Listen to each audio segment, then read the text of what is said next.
அன்னைக்கு ஒரு நாள் நான் எதர்ச்சியா பேப்ளேட் பேட்டில் போட்டுட்டு இருந்தேன். அதப்பதான் நான் இந்த ஒரு பழைய 5 ரூபா பேப்ளேடு கீழே கிடக்கிறத பார்த்தேன். இதை பார்த்த உடனே எனக்கு ஒரு ஐடியா வந்தது. என்ன ஐடியானா, இன்னைக்கு நம்ம என் கையில் இருக்கக்கூடிய இந்த ஒரு குட்டி பேப்ளேட வேர்ல்ட்ஸ் பிக்கஸ்ட் பேப்ளேடா மாற்ற போறோம். அதுக்கு ஃபர்ஸ்ட் நம்ம இந்த ஒரு பேப்ளேடோடைய ஸ்ட்ரக்சர் எப்படி இருக்குது, பார்ட்ஸ் எப்படி இருக்குதுன்றதை அனலைஸ் பண்ணணும். இந்த ஒரு பேப்ளேட்ல டோட்டலி 3 பார்ட்ஸ் வந்து கொடுத்துருக்காங்க. என்னென்ன பார்ட்ஸ் அப்படின்னு பார்த்துக்கிட்டீங்கன்னா, ஹெட் பார்ட், நடுவில் இருக்கிற பிளேடு, அதுக்கப்புறமா கீழே இருக்கக்கூடிய சுத்திர பார்ட் அப்படின்னு சொல்லிட்டு 3 பார்ட்ஸ் வந்து கொடுத்துருக்காங்க. இந்த ஒரு பேப்ளேட்ல என்னென்ன மாதிரியான பார்ட்ஸ் இருக்குது, அதை நம்ம எப்படி எல்லாம் செய்ய போறோம் அப்படின்னு சொல்லிட்டு நான் ஒரு பேப்பர்ல ரஃபா வந்துட்டு டிராயிங் வந்து போட்டு வச்சுக்கிட்டேன். அதுக்கப்புறமா நான் பேப்ளேட் செய்யறதுக்கு வேஸ்டான ஒரு அட்டைப்பட்டி வந்து எடுத்துக்கிட்டேன். அந்த ஒரு அட்டைப்பட்டியில நான் பேப்ளேடோடைய அந்த சென்டர்ல இருக்கிற பிளேடோடைய டிராயிங் மட்டும் பண்ணிட்டு இருந்தேன். அந்த பிளேடோடைய டிராயிங்கை முடிச்சதுக்கு அப்புறமா இந்த ஒரு பிளேட்ல சென்டர்ல வரக்கூடிய ஹெட் பார்ட் எந்த இடத்துல வருது அப்படின்னு சொல்லிட்டு சும்மா ஒரு சர்க்கிள் வந்து போட்டுட்டு, அதே அளவுக்கு இந்த ஒரு அட்டைப்பட்டி இருக்கக்கூடிய இன்னொரு இடத்துல 2 சர்க்கிள் வந்து போட்டுக்கிட்டேன். இப்போ நம்ம எல்லாத்தையும் வந்து கட் பண்ணி எடுக்கணும். இந்த மாதிரியான ஸ்ட்ராங்கான அட்டை எல்லாத்தையும் நம்மளால வந்துட்டு கத்திரிக்கோல் வச்சுலாம் கட் பண்ண முடியாது. நைஃப் இருந்தா தான் ஈஸியா வந்துட்டு கட் பண்ண முடியும். நான் வந்துட்டு இதை ஃபர்ஸ்டே நைஃபை வச்சு அறுத்துட்டு எல்லாத்தையும் வெளியில எடுத்துட்டு இருக்கிறேன். இந்த மாதிரி தான் கைஸ் நம்ம வந்து 3 பார்ட் வந்து கட் பண்ணி எடுத்துக்கணும். நம்ம வந்துட்டு கார்ட்போர்ட்ல 2 பீஸ் சர்க்கிள் வந்துட்டு கட் பண்ணி வச்சிருந்தோம் இல்லையா. இதுதான் கைஸ் பேப்ளேடோடைய ஹெட். இப்போ நம்ம அந்த 2 சர்க்கிளுமே வந்துட்டு க்ளூ அப்ளை பண்ணி ஒண்ணு மேல ஒண்ணு வச்சு ஒட்டிடணும் கைஸ். இந்த மாதிரி நம்ம இதை ஒட்டிட்டோம் அப்படின்னா தான் வந்துட்டு நல்லா ஸ்ட்ராங்கா இருக்கும். அது மட்டும் இல்லாம ஹெட் மாதிரி வந்து நல்லா பெருசா வந்துட்டு தெரியும். அதனாலதான் நம்ம வந்து இந்த மாதிரி ஒட்டுறோம். அதுக்கப்புறமா இந்த மாதிரி வீட்டில் இருக்கக்கூடிய வேஸ்ட் பேப்பர் ஏதாவது ஒன்று எடுத்து இந்த மாதிரி கிழிச்சிக்கணும். அதுக்கப்புறமா ஒரு கப்பில் கம்மை ஊற்றிட்டு அதுக்கப்புறமா அந்த பேப்பர் எல்லாத்தையும் எடுத்து பெயிண்ட் ப்ரஷை யூஸ் பண்ணி இந்த மாதிரி நம்ம வந்து ஒட்டிடணும் கைஸ். அப்போ தான் வந்துட்டு இந்த ஒரு கார்ட்போர்ட் நல்லா ஸ்ட்ராங்காக வந்துட்டு இருக்கும். நம்ம பெயிண்ட் அடிக்கும் போதும் எட்ஜஸ்லாம் அடிக்கிறதுக்கு நல்லாவும் இருக்கும். இந்த மாதிரி நம்ம இந்த ஒரு சர்க்கிள் பார்ட்லையும் அதுக்கப்புறமா அந்த பேப்ளேடோடைய பிளேடுலையும் நம்ம வந்துட்டு இதே மாதிரியே வந்துட்டு க்ளூ அப்ளை பண்ணி பேப்பர் வந்து ஒட்டிடணும் கைஸ். அதுக்கப்புறமா நம்ம இந்த ஒரு பேப்ளேடுக்கு கீழே இருக்கக்கூடிய அந்த ஷார்ப்பான அந்த சுத்திர பாட்டை நம்ம வந்து மேக் பண்ணிட்டு இருக்கிறோம். இதுக்கு நம்ம வீட்டில் இருக்கக்கூடிய நோட் அட்டை ஒன்று எடுத்துக்கணும். அதை நம்ம இந்த மாதிரி மடிச்சு அதுக்கு வந்துட்டு டேப் போட்டு ஒட்டிட்டு எக்ஸஸா இருக்கிறத இந்த மாதிரி நம்ம வந்து கட் பண்ணிடணும். அதுக்கப்புறமா இதனுடைய சைட்லயும் இந்த மாதிரி கட் பண்ணி இந்த மாதிரி மடிச்சு விட்டுறணும். அப்பதான் நம்ம வந்துட்டு இதை ஒட்டுறதுக்கு நல்லா இருக்கும்.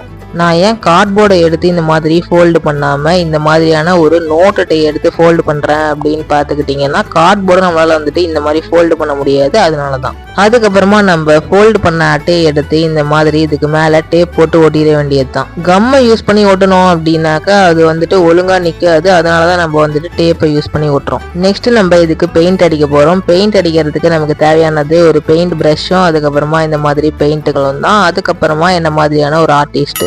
நான் வந்துட்டு இந்த ஒரு பேப்ளேடோடைய ஹெட் பார்ட் கடிக்கிறதுக்கு இந்த மாதிரியான கோல்டன் கலர் பெயிண்ட்டும் அதுக்கப்புறமா இதனுடைய பிளேடு கடிக்கிறதுக்கு இந்த மாதிரியான சில்வர் கலர் பெயிண்ட்டும் எடுத்துருக்கிறேன். எனக்கு இந்த ஒரு பேப்ளேட் செய்யற ப்ராசஸ்லேயே ரொம்ப ரொம்ப பிடிச்ச ஒரு ஒர்க் எது அப்படின்னு பார்த்துக்கிட்டிங்கன்னா இந்த மாதிரி பெயிண்ட் அடிக்கிறது தான்.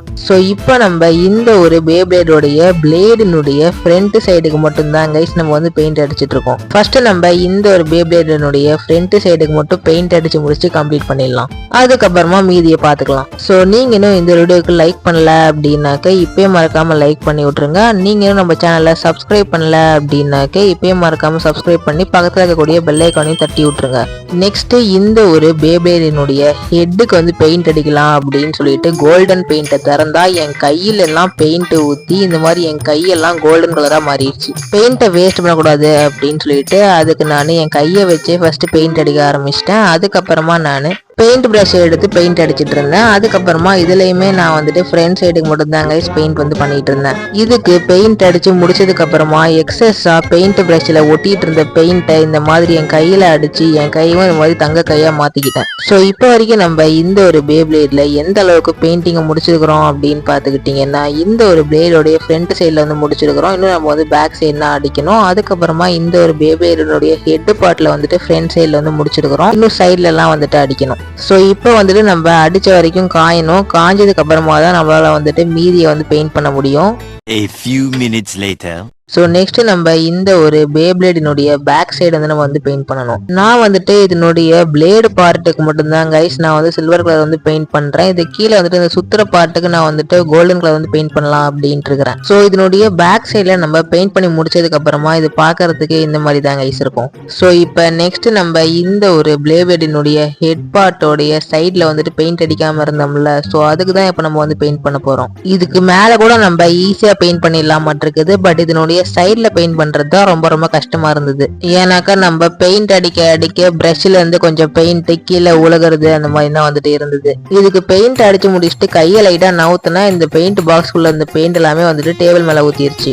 அதுக்கப்புறமா இந்த ஒரு பெயிண்ட துடைக்கிறதுக்குள்ள ஒரு வழியா நானும் இந்த ஒரு டேபிள் மேல இந்த பெயிண்ட் எல்லாத்தையுமே வந்துட்டு நீட்டா துடைச்சிட்டேன். The next day. அதுக்கு அடுத்த நாள் காலையில சீக்கிரமா எந்திரிச்சிட்டு முதல் வேலையா இந்த ஒரு பேப்ளேடு சுத்துற பாட்டுக்கு பெயிண்ட் பண்ணிட்டு இருந்தேன். இதை பெயிண்ட் பண்ற ஒர்க்கு ரொம்ப நேரமா போய்கிட்டு இருந்தது. நானும் பெயிண்ட் பண்ணிக்கிட்டே இருந்தேன். இப்போ நம்ம இதை எடுத்து இங்க சென்டர்ல ஒட்டிட்டோம் அப்படின்னாக்க இந்த ஒரு பேப்ளேட் செய்யற ப்ராசஸ் ஃபுல்லாவே முடிஞ்சது. ஸோ இதை நம்ம எடுத்து இதனுடைய சென்டர்ல ஒட்டினதுக்கு அப்புறமா இந்த ஒரு பேப்ளேட் பார்க்கறதுக்கு எப்படி இருக்கும் அப்படின்னா,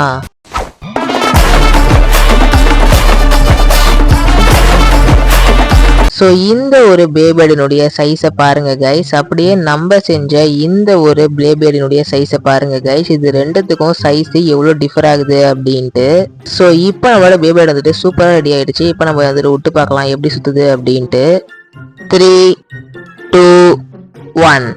ஸோ இந்த ஒரு பேப்ளேடை பாருங்க கைஸ், சும்மா வேற லெவல்ல சுத்துது. இது நம்ம தான் செஞ்சோம் அப்படின்னு சொல்லிட்டு என்னாலே நம்ப முடியல. ஸோ அந்த லெவல்ல வந்து சுத்துது இந்த ஒரு பேப்ளேடு. அப்படியே வீடியோ எடுத்துட்டு இருக்கும் போது என்னமோ சத்தம் கேக்குதே அப்படின்னு சொல்லிட்டு எதிர்ச்சியா மேல பார்த்தா ஒரு ஹெலிகாப்டர் வந்து பறந்து போயிட்டு இருந்தது கைஸ்.